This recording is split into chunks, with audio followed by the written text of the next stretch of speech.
Donc, je reviens à mon texte. La convention nouvellement rédigée, qui devait entrer en vigueur le 4 août 2017 cette fois, au vu de la précédente convention qui liait la ville, au prestataire et Cransett, je considère personnellement qu'un critère économico-financier important n'a pas été pris en compte. En particulier, il s'agit de l'impact qu'aura le choix d'un nouveau prestataire sur les finances de la ville dans le cadre des exigences actuelles de la commune, telles que les définit la nouvelle convention. Il faut savoir, moi j'ai fait un état comparatif, donc je sais point par point ce qui change par rapport à l'ancienne convention et à la nouvelle. Donc il faut savoir qu'il y a effectivement un point sensible et litigieux que Madame Torres a évoqué, mais d'une manière différente de la mienne, qui est la propriété du matériel cinématographique. Donc, pour moi, il découle en particulier un inconvénient sur ce sujet, lié au fait que le matériel destiné au fonctionnement du cinéma, donc matériel de projection, les fauteuils accueillant le public, les équipements informatiques, est actuellement la propriété du prestataire, je dirais historique, Cransett, et lequel sera fondé, s'il n'est pas retenu, et c'est le cas, à le reprendre.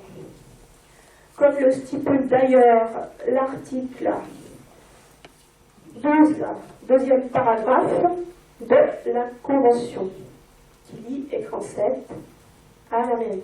Donc je rappelle, cette convention, c'est celle qui existait, qui était renouvelée tous les ans, systématiquement, sans date butoir.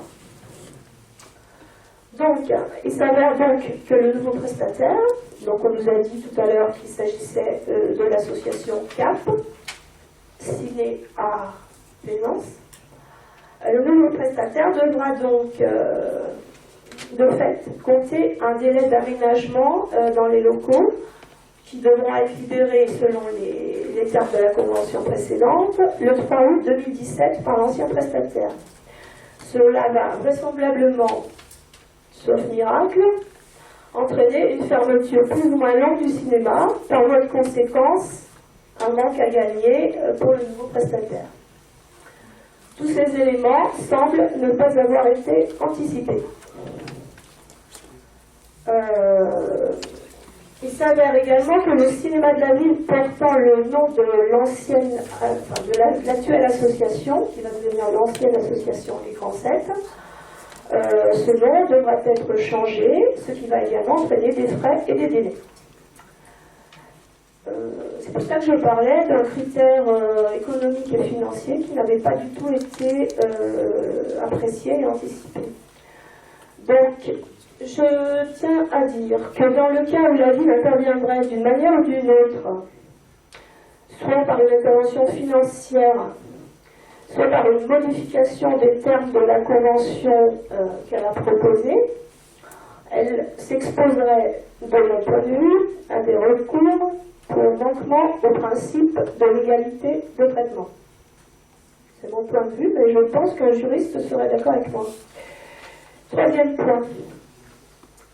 Pour finir, donc, je déplore que des critères sociaux n'aient pas été pris en compte dans la notation des dossiers des candidats.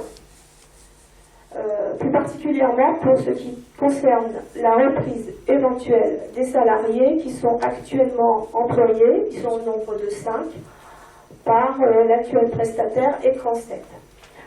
Ces critères n'ont pas pu être pris en compte parce qu'ils ne faisaient pas partie de la APC, hein, et que forcément la Commission n'a pas le pouvoir de décider qu'elle va modifier les critères, puisque ces critères ont été publiés, comme vous l'avez dit tout à l'heure, sur tous les sites, et que c'est en fonction de ces critères que les candidats éventuels ont pu établir leur dossier et postuler.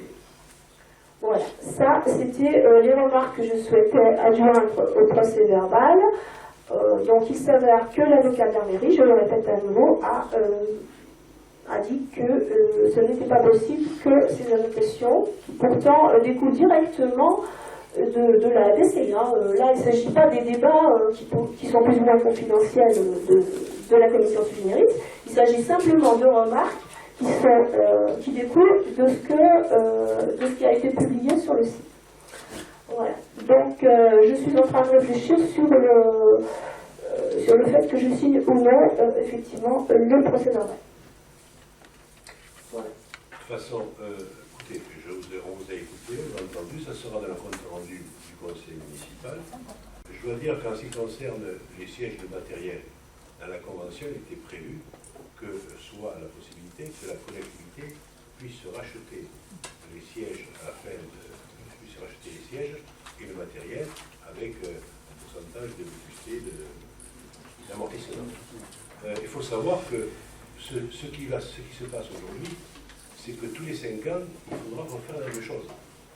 C'est-à-dire qu'on ne va pas, si vous voulez, parce que, disons-le pour ceux qui ne connaissent pas, c'est que les sièges et tout ça ont été achetés, mais à l'époque, il y avait des subventions importantes du CNC qui pratiquement couvraient l'achat de tout ça.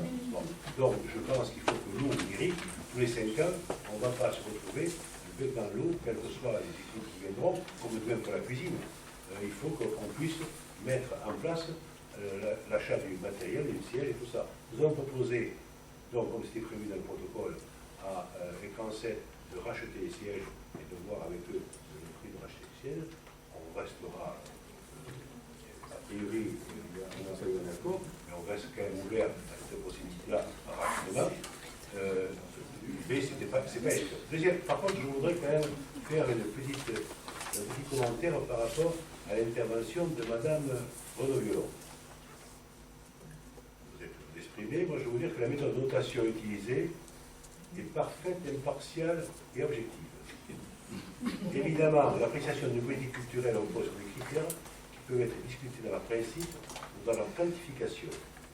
Néanmoins, les critères sélectionnés ont uniquement pour objectif, s'agissant du premier, de préserver les finances de la commune, et s'agissant des deux derniers, de privilégier le candidat à l'occupation du domaine public dont la politique culturelle sera la plus satisfaisante pour la commune.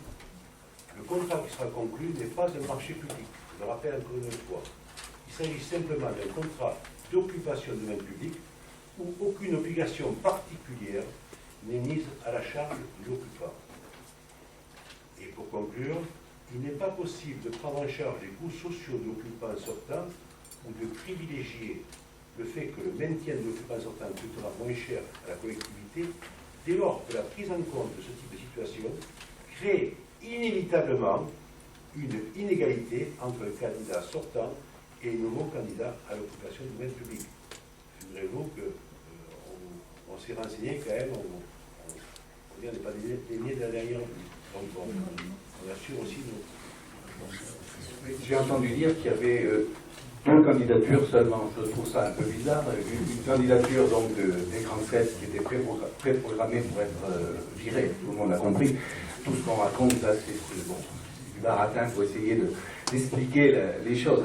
Donc Écran 7 était pré-viré et l'autre association était pré-montée pour être installée. On a compris. Pourquoi que 2 candidatures il ne peut pas y en avoir d'autres. Pour mon papier, n'était pas intéressé. C'est trop bizarre qu'il y en ait une qui existait déjà, et une nouvelle, là, qui a été créée.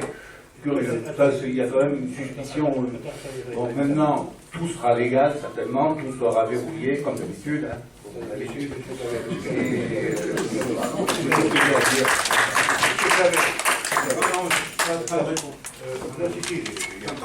Étant donné qu'on l'a mis sur...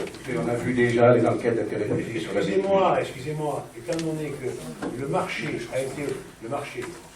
concurrence a été ouvert au niveau national. Parlons pas de marché. Vous permettez... Faire les études de marché. Monsieur, je vous demanderai de pas faire des numéros, mais de rester dans le factuel, dans le concret. Le marché, l'appel à la concurrence a été lancé au niveau national. On s'attendait d'ailleurs, par contre, ce qu'il y avait dans l'appel à la concurrence, dans le document, c'est qu'on souhaitait que ça reste avec des tarifs privilégiés. Donc c'est peut-être pour ça que des grosses structures n'ont pas répondu. Mais par contre, toutes les structures il y a eu des gens de l'enseignement, 26, je suis un peu de dossier, mais un des élèves, de l'un qui a demandé renseignement. Par contre, vous avez vu hier sur le journal que, par exemple, là, il n'y a plus deux candidats quand même. À Tholomyès, il n'y a qu'un candidat pour une opération de 30 ans. C'est-à-dire, là, ils vont mettre un prestataire pour 30 ans, un seul. Voilà. Monsieur le maire, moi j'ai juste une question relative à cette association qui s'est créée le 5 mars 2017. Est-ce que vous les avez rencontrés avant l'appel d'offres, avant cette... Non, je ne parle pas. J'ai rencontré des associations, comme je rencontre toutes les associations. Donc, est-ce qu'ils se sont fait connaître lorsqu'ils ont créé l'association? Mais automatiquement, quand ils ont créé l'association, comme toute association, et c'est officiel, et je reçois une lettre en tant que maire, comme quoi il y a une nouvelle association qui est créée. Si vous voulez. J'ai une nouvelle association, par exemple, aujourd'hui, qui s'est créée et qui veut faire, avec un coach, et qui veut faire de la gym, qui veut faire plein de choses, que je reçois la lettre sur la tête. Si vous voulez, moi, si j'avais envie de créer mon association cinématographique, surtout, j'irais pas à Plaisance. J'irai pas à Plaisance parce qu'il y a déjà un acteur qui est reconnu, qui a contribué au rayonnement de la ville. Donc j'irai plutôt à Fonfort ou n'importe où, une autre petite ville. Moi je peux que m'étonner quand je vois la déclaration de la préfecture, l'organisation de projection d'œuvres. Il y a déjà un cinéma, pourquoi créer une autre association? La promotion du cinéma et des activités, c'est rattachant. La participation au festival, la collaboration dans le cadre de l'image, de la maison, de l'image et du son. Alors, ils ont bien de la chance, parce que moi je suis conseiller municipal, je ne sais pas ce qu'il y a dans la maison de l'image et du son. Mais là, il y a déjà une association. Si, monsieur le maire, vous allez nous dire que vous n'avez jamais rencontré, jamais établi la moindre stratégie avec cette association, permettez-moi d'en douter sérieusement. Écoutez,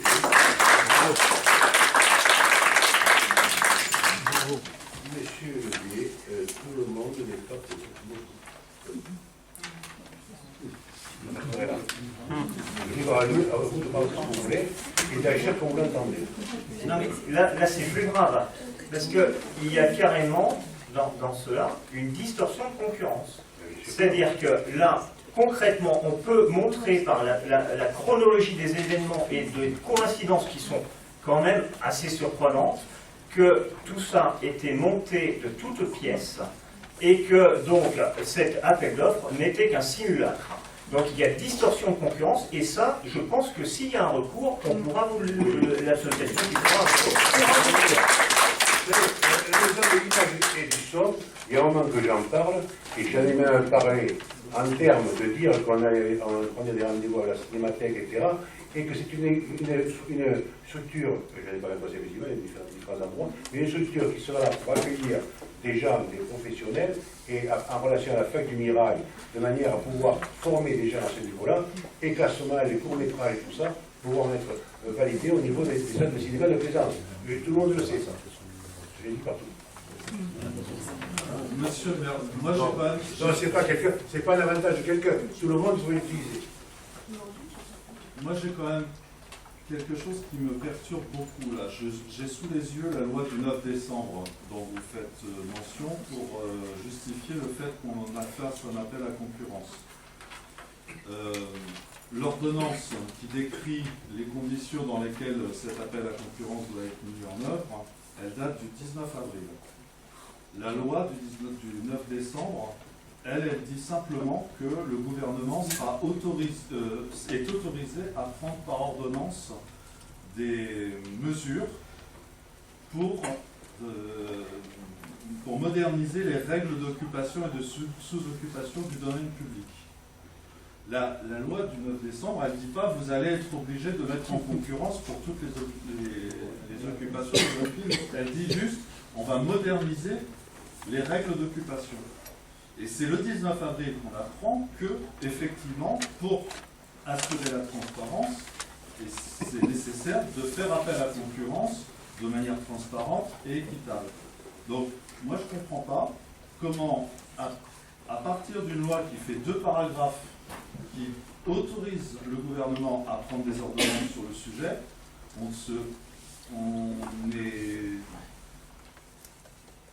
on imagine qu'il va y avoir un marché nouveau à Plaisance pour faire du cinéma en concurrence avec le cinéma. Ça, c'est la première question que j'avais à vous poser, ou à tout cas la première remarque que j'avais à vous faire. Et après, j'ai une question à vous poser.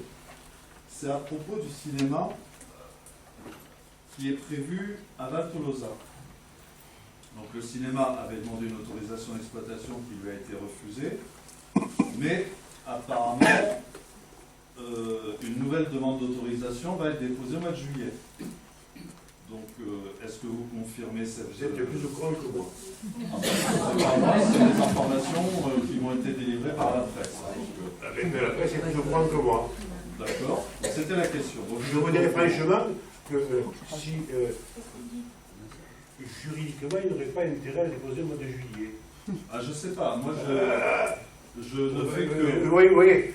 La presse, ce qu'elle peut raconter, c'est justement... Ah, mais tout à fait. Tout à fait. Je ne vais pas dire le montage. Après, il y a aussi des représentants d'Unibac qui en ont parlé au salon au SIEC à Paris. Mais enfin bon, ça c'est un autre détail. Donc je voulais la confirmation dont vous a donné que vous ne savez pas si le cinéma déposera une demande d'autorisation. Je ne sais pas, et je vous dirais, je ne pense pas qu'elle déposerait au mois de juillet, ce serait une offre fondamentale qui pourrait. Et ça me donnerait que leurs juristes ne soient pas capables de la... Non, mais la question, c'est pas le mois de juillet, c'est pas ça mon propos. Attendez, Mon propos, c'est de savoir s'il va y avoir très, très clairement, soyons concrets, et pas dans le virtuel. On a aujourd'hui un cinéma qui fonctionne très bien avec 3 salles, que les gens apprécient beaucoup. En quelques semaines, on a 10 000 personnes qui ont signé une pétition pour le sauvegarder. Et demain, on a le risque d'avoir un cinéma multiplex en concurrence qui va très certainement assécher sa chalandise. Donc il y a un risque majeur pour ce nouveau cinéma, enfin ce nouvel exploitant du cinéma local, si le nouveau s'installe. Donc voilà, moi je m'inquiète et je me dis, est-ce qu'on aura un nouveau cinéma de 11 salles? Est-ce qu'il y aura un nouveau cinéma à Val Tolosa ou pas? Est-ce qu'on va autoriser fatigué de vos insinuations de... Ah mais j'insiste pas. Attendez, laisse-moi. Je vous pose une question, je vais vous y répondre. On a créé le cinéma, avec quelques amis qui nous avons créé une salle, puis 3 salles de cinéma. Je tiens, et avec Madame Isabelle Touraine, à ce que le cinéma et le cinéma associatif sur la ville soient réellement, maintenant, par rapport aux autres communes qui sont autour, qui ont, auprès des tournefeuilles, qui a un créneau au niveau culturel. Je tiens, vous l'avez compris, je tiens à créer autour de l'image du son en particulier, créer une identité plaisançoise. Bon, culturelle plaisançoise. Donc, on ne va pas laisser tomber le cinéma à Plaisance. En plus, que vous vouliez ou non, aujourd'hui, le problème ne se pose pas avec quelqu'un d'extérieur qu'on ne connaîtrait ni d'Adam ni d'Ève. Malheureusement, c'est au sein de la même ancienne équipe qu'il y a 2 groupes qui sont formés, 2 associations formées, avec quand même une association qui, normalement, d'après le marché, devrait l'emporter, si on le vote, mais qui a été à l'origine de passer d'une salle à 3 salles et de 75 000, dont 75 000 à 55 000. Donc, je pense qu'ils ont également les compétences et le savoir-faire pour travailler aussi. Donc, moi, je n'ai aucune inquiétude pour l'avenir du cinéma à Plaisance. Sachant que, et c'est eux, c'était le placé pour le savoir, c'est avec eux que j'avais bossé une salle et 3 salles, c'est que la rentabilité du cinéma à Plaisance, c'était à partir de ça, qui marchait 120 130 000, 120 000 aujourd'hui, 120 000 il y a 3 ou 4 ans, quand ils avaient utilisé des compagnies. On peut considérer que c'est à 150 000 maintenant, pour être que ça soit rentable. Mais on ne demande pas non plus l'association d'avoir 600 000 euros en caisse. Ce n'est pas le but de l'association, d'avoir 600 000 euros en caisse. Mais vous n'avez pas à vous prononcer sur ce sujet, me semble-t-il. Pourquoi?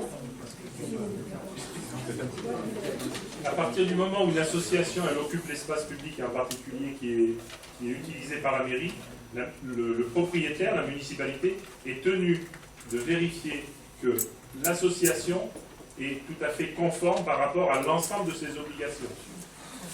Vous êtes en train de dire que l'association Écran 7 n'a pas respecté les règles comptables? Non, j'ai pas dit ça. Parce que si mes souvenirs sont bons, tous les comptes de cette association sont validés par des experts comptables.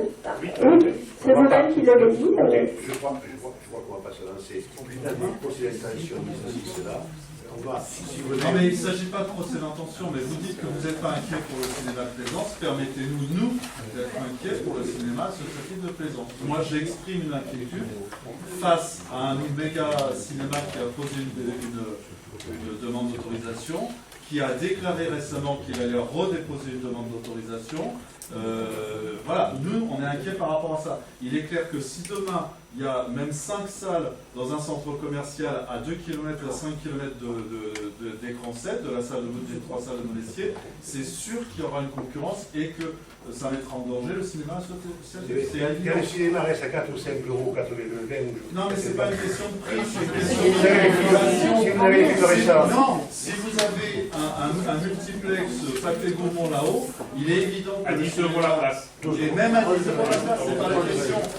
Écoutez-moi, le problème c'est que le cinéma écran 7 n'aura plus la programmation. Vous savez très bien que la programmation, c'est il y avait une nouvelle méthode, si. Non, c'est entre les distributeurs et les producteurs. Écoutez, Pathé, ils ont beaucoup plus de pouvoir pour obtenir de la programmation. Là, ils laissent Monestier La question avec une belle programmation parce qu'il n'y a pas de concurrence. excusez-moi, la question ne se pose pas en ces termes aujourd'hui, que ça se soit avec écran 7 ou demain avec CAP, la question se posera peut-être un jour, mais aujourd'hui, nous ne sommes pas là pour ça, nous sommes pour choisir, après un appel à concurrence qui était nécessaire, nous sommes pour choisir l'association qui peut être amenée à représenter plus d'intérêts de la vie. Et les marchés publics, on met des fois 50% pour le prix. Là, on ne voulait pas mettre le prix. Vous savez pourquoi je ne voulais pas mettre le prix en avant? 40%, c'est par rapport au marché public, c'est un marché public, c'est trop bas. Tout simplement, ce que j'avais peur, c'est qu'il y ait une association, et pas une association, un privé, qui soit capable de donner 60 à 80, voire 90 000 euros, puisque l'association Écran 7, justement, avec qui j'ai des contacts, quand même, pendant 3 ou 4 fois, c'est tout tourné, comme ça, je leur ai dit, attention, vous êtes dans une salle qui est estimée aujourd'hui, par le plus petit bout, à 60 000 euros, et voire 80-90 000 euros, d'après ce qu'on avait fait étudier. Oh, excusez-moi, monsieur le maire, on avait demandé un rendez-vous avec vous pour vous payer un loyer, vous n'avez jamais accepté ce rendez-vous. Jamais. Hein? Alors moi, franchement, il y a des choses qui sont dites qui sont fausses. Pas possible. Bon, écoutez, je crois que... Bon, ben, j'espère que le nouveau CAP là, qui va se créer sera un peu plus efficace que le CAP Ouest il y a quelques années. Il y a beaucoup de CAP en vue. Moi, tout simplement, cette association a été, en conclusion, virée. Tout simplement, il n'y a pas de... Tout ce qu'on raconte ne sert à rien. C'est tout. Tout simplement parce qu'ils avaient porté le fait et ils ont gagné et puis c'est terminé. Par contre, le cinéma ne portera pas le nom ni de Écran 7 ni de CAP. Il ne porte pas de nom. Il ne porte pas de nom aujourd'hui. Et on mettra un nom. Le cinéma ne porte pas de nom actuellement. Et nous Écran 7, c'est une association, c'est pas le nom du cinéma. On ne va pas faire d'amalgame. Et nous donnerons un nom au cinéma, de manière à ce que, quelle que soit l'association qui dans 5 ans succédera ou continuera, on gardera le nom du cinéma et ce ne sera pas le nom d'une association. Bon, moi je voudrais peut-être intervenir sur cette question. Bon, on est quand même, on a souligné, M. Barbier, on est quand même dans un contexte où il y a eu quand même Tolosa avec cette présentation, cette annonce comme quoi le papier où il y allait avoir des multiplex à Tolosa. Bon, qu'est-ce qui s'est passé? Il s'est passé qu'effectivement, l'association Écran 7, voyant arriver une concurrence à laquelle on n'a pas pu faire face, a effectivement porté le père auprès de la CNC, et là-dessus, bon, ils ont eu gain de cause, et donc, bon, tout déroule de ça, quoi. Donc, il ne faut pas, monsieur le maire, que vous essayez de nous dire que là, on parle de Plaisance, et puis que Val Tolosa, c'est autre chose. Non, c'est un ensemble. Vous êtes bien passé, parce que c'est vous, le promoteur de Val Tolosa depuis 15 ans. Bon, c'est votre bébé, vous êtes prêt à tout pour que ça aboutisse. Quel que soit le moment, mais j'ai la parole là. Voilà, donc soyons clairs.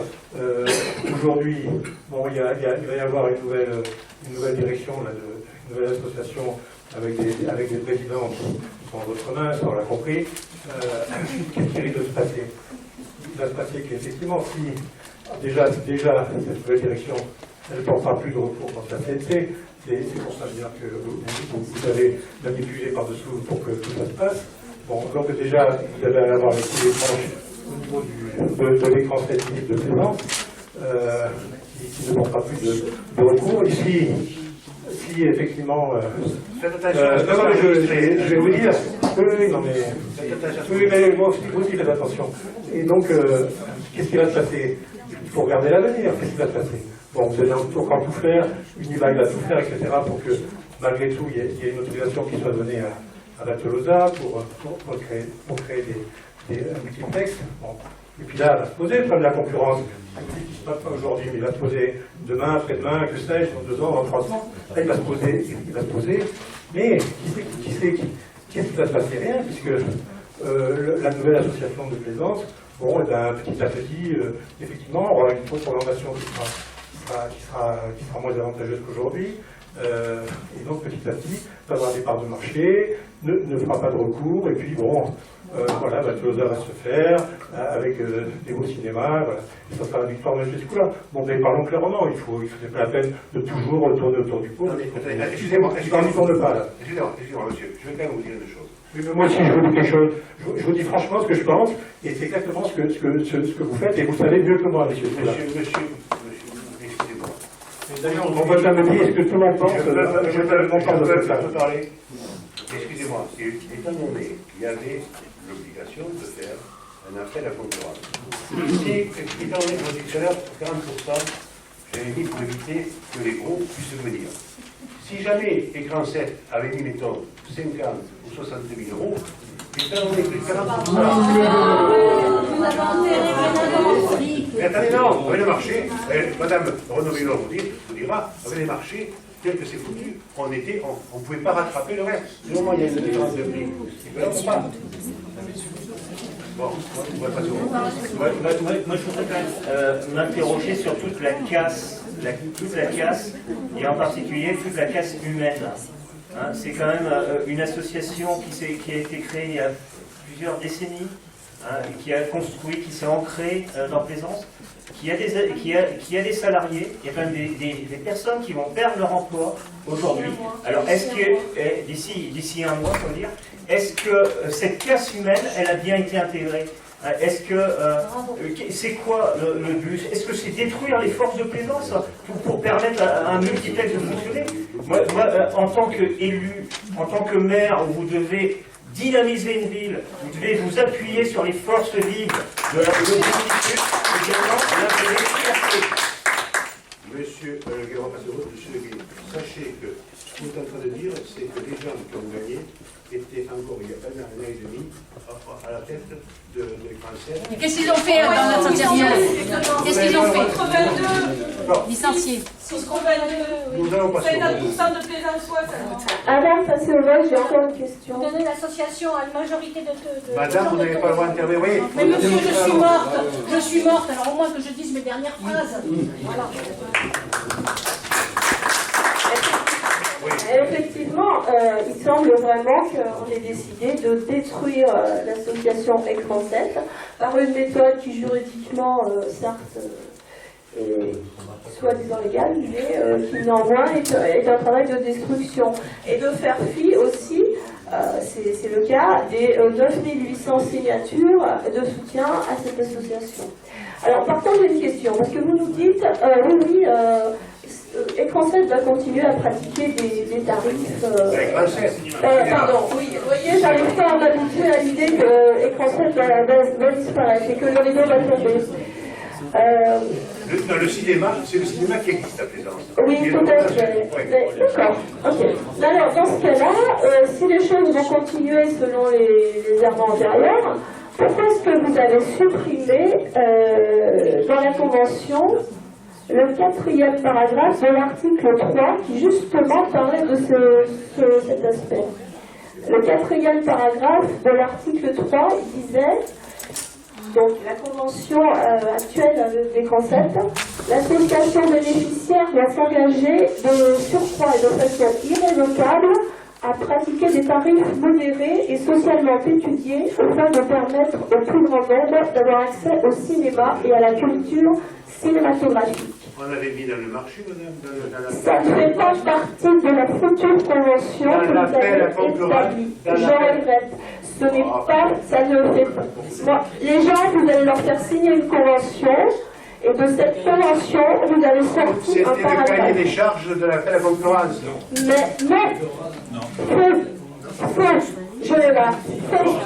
Transep n'était pas au courant de tout ce qui pouvait les piéger, les 50 000 euros, peut-être qu'ils auraient été tout pour donner plus. Et moi, je vous parle de la convention, vous allez faire signer à la nouvelle association, où vous allez supprimer un paragraphe entier qui parle des tarifs modérés. Donc, ça veut bien dire quelque chose. Nous sommes aujourd'hui dans un vote par rapport à une procédure de démocratie. Justement, on demande comment certains vont pouvoir voter ça. Écoutez, vous allez. C'est assez Chômage. Merci. J'ai juste une remarque à faire. Vous, monsieur Escoula, vous avez décidé aujourd'hui d'enterrer l'écran 7. À terme, vous allez enterrer le cinéma associatif à Plaisance parce qu'il y aura un multiplex à Plaisance. Ok, on en prend acte, on n'est même pas étonné. Maintenant, je veux que chaque conseiller majoritaire réfléchisse bien à ce qu'il va faire et qu'il soit prêt à défendre devant les 10 000 signataires de la pétition pour la sauvegarde des l'écran 7 sa position et son vote, comme quoi il a décidé lui aussi d'enterrer l'écran 7 aujourd'hui. Je veux qu'il le sache et je veux qu'il le fasse en toute conscience. Et aujourd'hui, pour une fois, j'aimerais que le vote ne soit pas qui est contre, qui s'abstient. Ok, c'est bon. Je veux qu'il y ait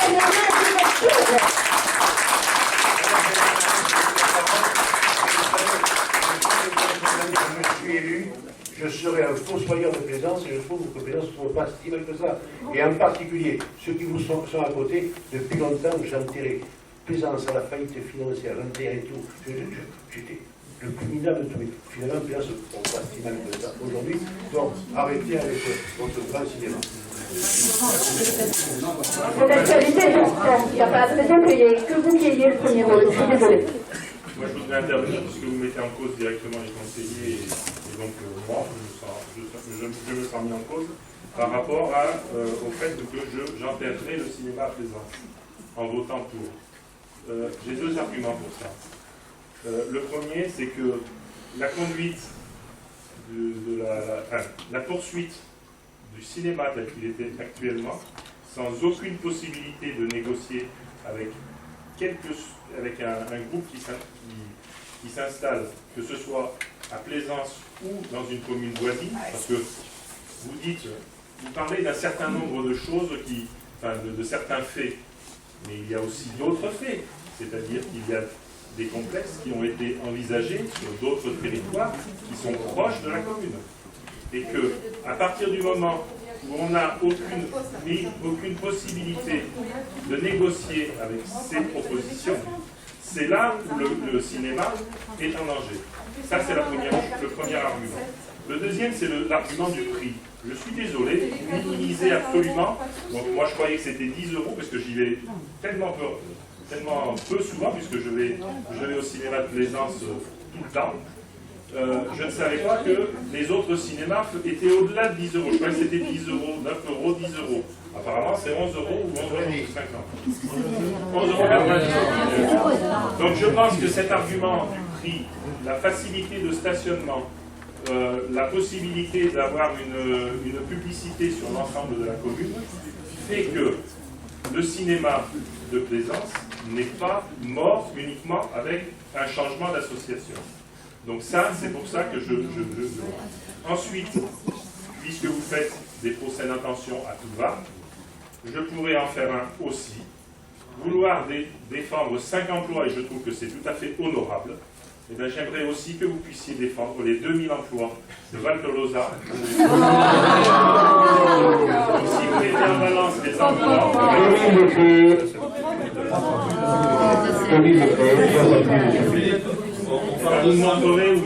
Vous me montrerez où il y a 6000 emplois dans le commerce autour de Plaisance qui vont être supprimés. Après, bien sûr, c'est toujours les mêmes études, on les voit. On ne parle pas que de 100 emplois, il y a aussi des Là en face, Dans tous les cas, l'ancien patron. Et il suffit de se promener les Pyrénées pour voir le nombre de magasins qui ont des cérémonies. Alors donc on commence par détruire les emplois des ADSEM et après on détruit les emplois des Français. Bah, vous en avez supprimé des emplois d'ADSEM, oui ou non? Non, on n'a pas pu. Si. Nous, on n'a pas pu.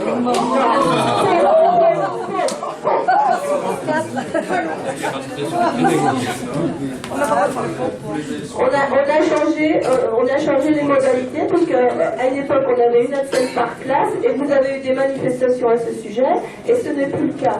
Donc oui, vous avez détruit au moins un, on va dire. On va revenir au sujet. Oui, et je reviens, attendez, avant, je reviens à ce que disait M. Billon. Si effectivement le maire et l'équipe municipale majoritaire garantissent à ce point la pérennité des tarifs bas du cinéma de plaisance, pourquoi est-ce qu'on a supprimé le fameux paragraphe dont je vous ai parlé, hein, qui disait nous garantissons des tarifs sociaux? Pourquoi celui-là a-t-il sauté? Madame Renaud-Violon, vous étiez avec nous pour la commission d'appel d'offres. Y a-t-il, oui ou non, dans les réponses des candidats, les tarifs qu'ils vont faire, qui sont écrits? Oui. Je ne parle pas des tarifs proposés, je vous parle de votre décision de faire disparaître un paragraphe qui était quand même le garant de la monicité des tarifs. Ça n'a rien à voir avec ça. Je suis en train de vous dire que dans la mesure où les réponses des deux candidats d'ailleurs étaient de maintenir les tarifs existants tels qu'ils sont, c'est un engagement qu'ils seront obligés de tenir. Ouais. En pratique, ce qui compte, c'est quand même le contrat, c'est la convention. Donc si ce paragraphe a été supprimé, ils ne seront plus liés contractuellement à pratiquer les sélections bas. C'est tout. Donc si votre argument est effectivement sincère, rajoutez ce paragraphe, faites-le valider par l'association. Vous ne faites pas le droit. Bon, allez. J'attends de voir, oui. De toute façon, qui est contre? Non, nous avons demandé que les conseils municipaux de la liste majoritaire votent pour à main levée. Alors, d'abord, qui est contre? Qui s'abstient? Et qui est pour? Ah.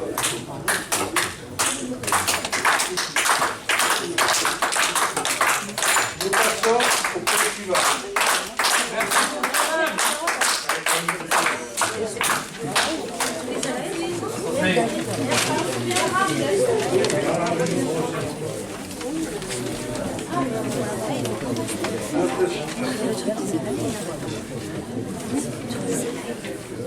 C'est le bilan de concertation pour la 5e procédure de publication scientifique du PLU relative à la majoration des règles de gabarit pour la réalisation de projets.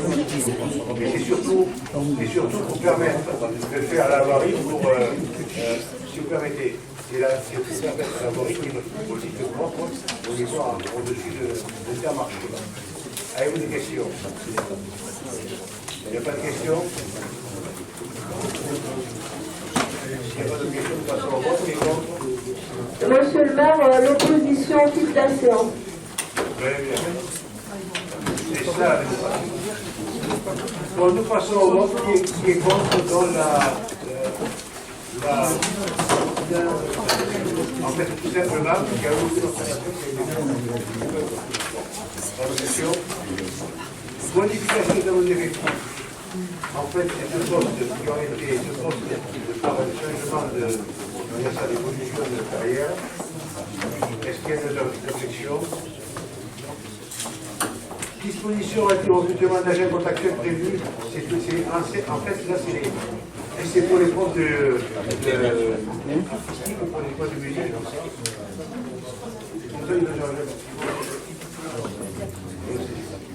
Donc, vous avez là, est-ce qu'il y a des questions qui vous je vous remercie. Et alors, la question du chemin de Claude de Farine, c'est pour la face de base. Ah, on peut répondre? Nous la répondrons en temps de mieux. Ah bon, j'avais peur que vous l'oubliez.